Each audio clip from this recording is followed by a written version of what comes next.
This is the best team in the NFL. And I listen to the Audible podcast, and they always talk about windows, right? Like there's certain windows throughout the season you want to buy, like Jordan Mason, RB1, while Christian McCaffrey is hurt. You want to buy that. I am buying all the Viking stock as the best team in the NFL right now because there's a lot going on. All due respect, Seattle Seahawks 3-0. Kansas City Chiefs 3-0. You got the Pittsburgh Steelers 3-0. This is the best team in the NFL right now because the Texans rolled into US Bank Stadium on Sunday as the toast of the AFC, and then the Vikings jumped on top of them and just punched them in the face for 60 minutes. It was incredible. Houston was held to 296 total yards. Jonathan Grenard, #revenge game. He had 3 sacks.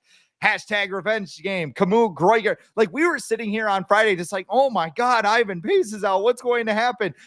Groiger Hill's like, don't worry, guys, I got this. He had an interception on like the first drive of the game. Yep. And Nico Collins and Stephon Diggs were basically non-existent. CJ Stroud, he had plenty of issues. And the Vikings, here's the other thing the Vikings did. They finished drives with touchdowns, not just field goals, but they put their team, they were up 14-0 by the end of the first quarter, before you could even blink.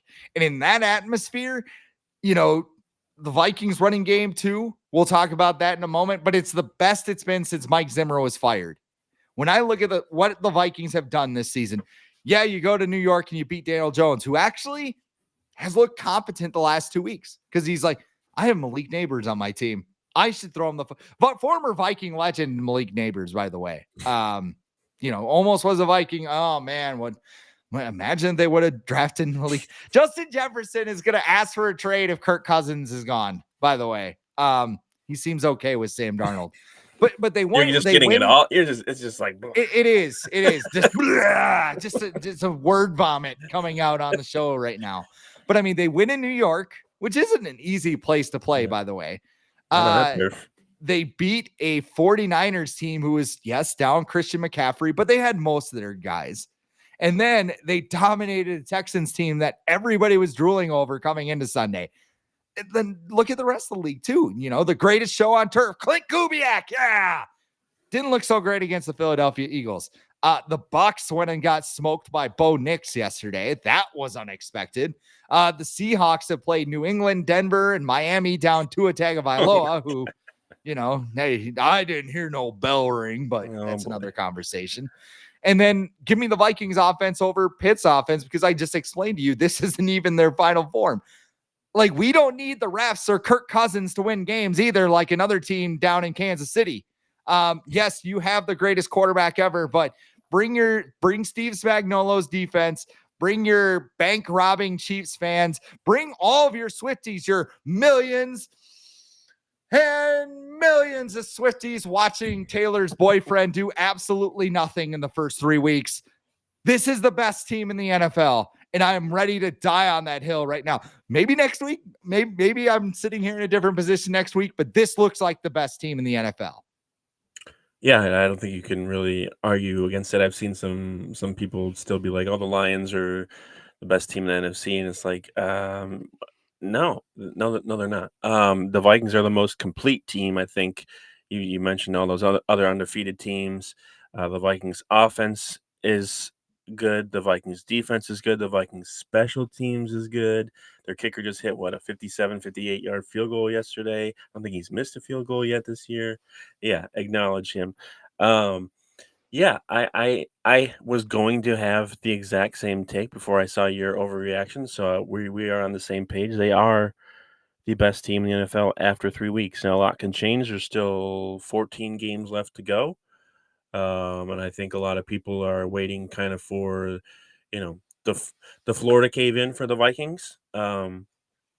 But at this point, there's no reason to believe that they can't continue what they're doing. And I even saw someone who was like, "Well, they got a tough stretch of schedule coming up." And it's like, this was supposed to be the tough part of the schedule. So like, we have to go to Tennessee next. That's not a thing anymore. Like opponents, like they proved yesterday. Like CJ Stroud, he threw 5 interceptions all of last season. He threw 2 yesterday. So he threw almost 50% of the entire interceptions he had last year when everyone was, drooling all over him. He threw 2 interceptions. He turns the ball over, like, so infrequently. For the Vikings to get 2 interceptions off of him is very impressive.